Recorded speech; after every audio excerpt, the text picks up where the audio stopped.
네, 반갑습니다. 리얼 미국 주식입니다. 오늘 리얼 미국 주식은 미국 증시 폭락 논란입니다. 파월의 과열 경고고요. 이번에 파월 의장이 직접적으로 증시가 좀 고평가됐다라는 발언을 했습니다. 거기에 증시에 좀 음봉으로 하락이 나오고 있는 상황인데, 과연 지금 증시는 진짜 과열인지 좀 위험한 부분은 없는지 정리를 해드리고 알려드리니까 영상 끝까지 꼭 시청하시길 바라겠습니다. 그리고 최근에 이 댓글로 이런저런 의견을 많이 달아주시는데, 댓글 달아주시는 분들 모두 너무 감사하고요. 관심 가져주셔서 정말 감사합니다. 저희가 이제 매일매일 영상으로 못 찾아오다 보니까 좀 중요한 내용들이나 좀 실시간 뉴스들은 저희가 이제 무료 텔레그램에서 같이 공유를 해드리고 있습니다. 그래서 미국 공부가 좀 필요하다, 좀 중요한 실시간 뉴스 정보가 필요하다 하시는 분들은 이 무료 텔레그램 눌러서 들어오시면은 텔레그램이 뜨게 되고, 현재 3,800명 정도 들어와 계시니까 여러분들도 모두 무료로 참여하시면 좋을 것 같습니다. 그럼 오늘 영상 바로 시작하겠습니다. 일단 이번에 파월 의장이 주가가 좀 고평가됐다라는 말을 직접적으로 얘기를 했고요. 제롬 파월 미국 연방준비제도 의장이 현재 주가가 상당히 고평가된 상태라고 평가를 했고요.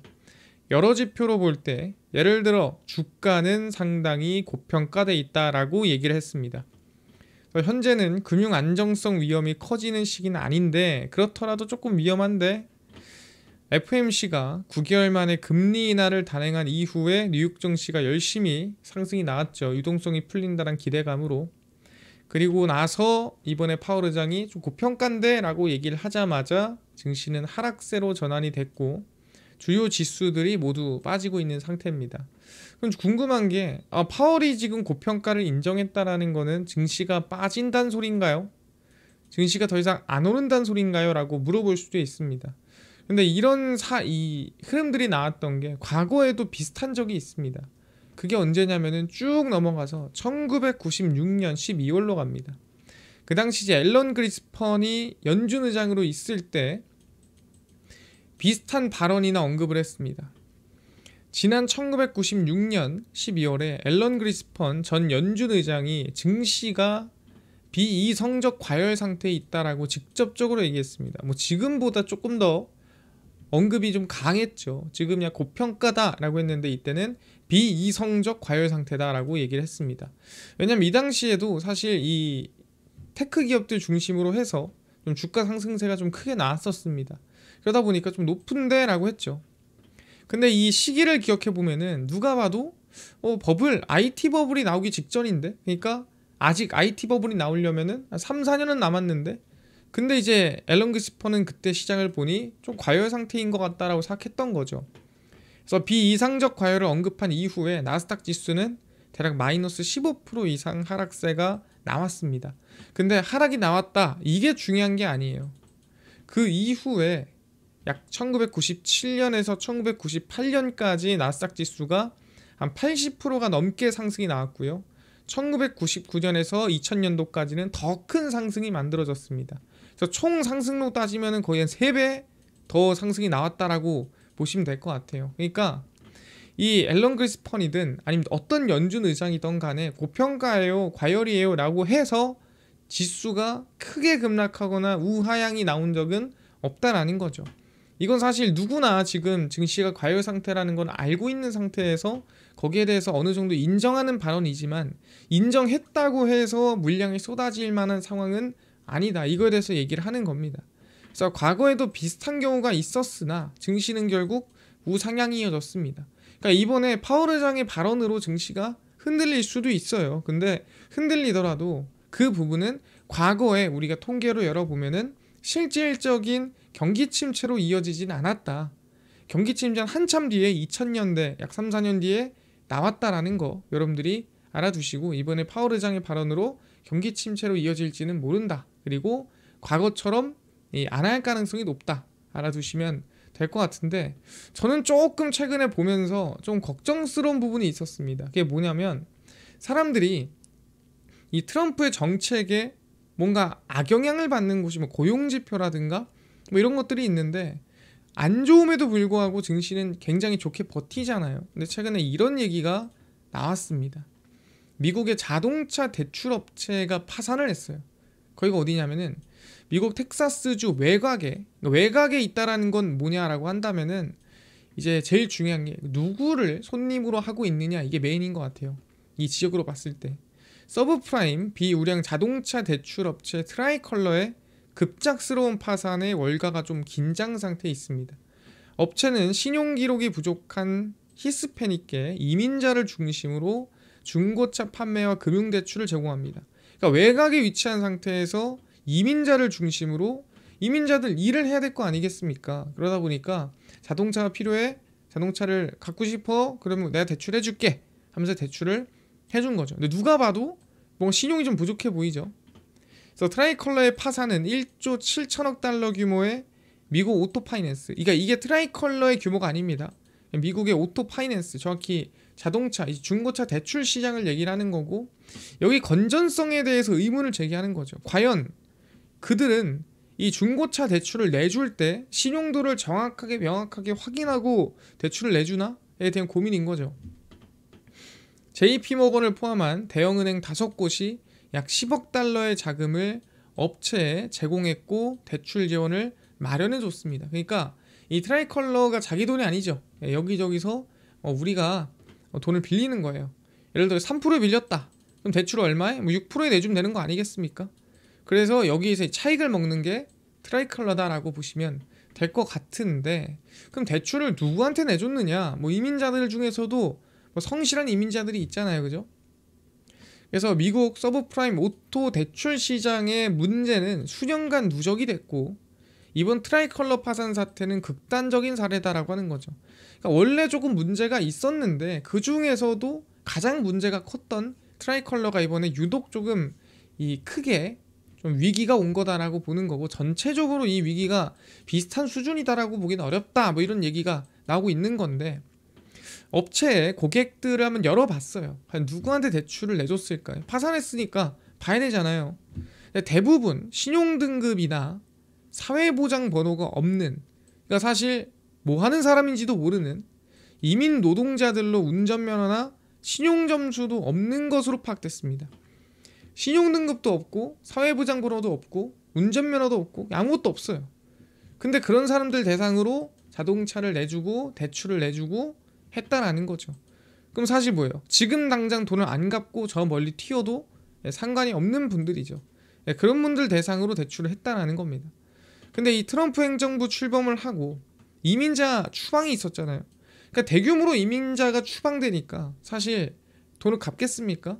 추방이 되면은 일자리도 잃고 다 잃는데 그냥 갔겠죠. 그러다 보니까 아마 제가 봤을 때 이 영향이 이 고객 기반의 재정 건전성이 악화되면서 파산을 맞는 게 아니냐라고 보는 거죠. 그래서 실제 지금 정책이 기업의 금융에 리스크를 만드는 상황이 만들어지고 있더라라고 얘기를 하는 거고, 트라이컬러는 실제로 원래 좀 부실한 기업이 아니었어요. 투자처로도 주목받았고 블랙록으로 9천만 달러의 투자를 유치하기도 했습니다. 그러니까 9천만 달러면 사실 1,000억이 넘는 수준입니다. 많은 돈을 투자를 받았는데 그럼에도 파산을 했다라는 거죠. 왜? 열어보니까 완전 그냥 사실 이거는 정크본드 가까운 돈들이 대출로 나갔고 갚을지 안 갚을지 모르는 돈들이 나갔는데 거기에 이민자 추방까지 강제로 하니까 사실 받을 돈이 없어졌고 그렇게 파산을 했다라고 보시면 됩니다. 그래서 사실 지금 이 트라이컬러만 까본 건데 다 열어봐야 되는 거예요. 이러면 조금 위험한데 하는 이 자동차, 이 중고차 대출 기업들이 꽤나 많을 수 있다라는 거 알아둬야 됩니다. 그래서 이게 무조건 시장의 위기로 이어진다 이 얘기를 하는 게 아닙니다. 지금 저 구석 어딘가에서는 이렇게 이 정책으로 인한 위기가 조금씩 생기고 있다라는 거를 알아두셔야 돼요. 이해가 됐습니다. 그래서 우리 유동성 확인해 보겠습니다.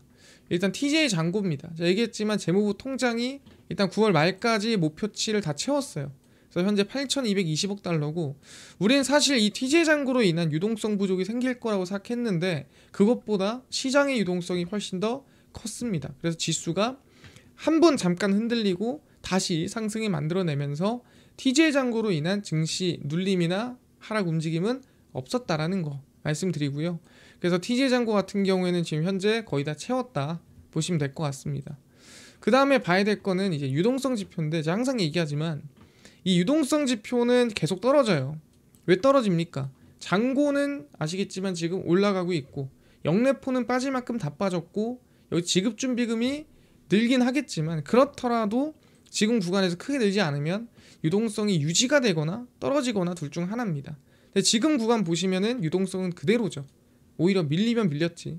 근데 지금 지수는 계속 올라갑니다. 그러니까 이런 상황에서 이 괴리가 별로 좋은 괴리가 아니다라고 제가 얘기합니다. 유동성과 지수가 정반대로 가는 흐름은 좋은 흐름이 아니다. 결국에는 이 괴리가 만나게 돼 있다라고 얘기했기 때문에 이 상황은 조금 우리가 면밀하게 봐야 된다. 이 상황이 절대 좋은 거는 아니다. 그래서 제가 항상 언제든 뛰어내릴 준비를 하셔야 돼요. 지금 내가 상승을 계속 보고 있다. 좋습니다. 근데 거기서 만약에 혹시 분위기가 바뀌거나 미국 지수가 마이너스 2% 이상 하루 만에 종가까지 급락이 나왔다. 그러면 여러분들은 뛰어내릴 준비를 언제든 하고 계셔야 된다라고 말씀을 드리고요. 이번은 이제 일본에 저희 자금이 빠져나올 가능성인데, 아직 이번에 이 일본 총재가 일본 총리가 정해지지 않았습니다. 그래서 일본 총리가 정해지면은 아마 이 국채 금리가 위로 갈지 올라갈지 정해질 것 같아요. 다카이치냐 고이즈미냐. 다카이치가 되면은 국채 금리를 위로 쏠 거고요. 고이즈미가 되면은 아마 크게 쏘지 않을 가능성이 높습니다. 총리가 누구냐 이게 중요하고요. 미국 국채는 이번 파월 의장의 발언으로 이 금리가 좀 단기적으로 상승하는 모습을 보여줬습니다. 그래서 일단은 달러는 횡보세를 유지하고 있는 상태고요. 미국 국채 일단 지금 떨어져야 돼요. 그래야 이자 부담이 줄겠고요. 미국 국채 금리도 떨어져야 돼요. 일본 금리도. 근데 지금 너무 높습니다. 그래서 총리가 누가 되냐에 따라서 아마 일본 자금이 빠져나올 수도 있다라는 거 감안해야 되고요. 그래서 정리하겠습니다.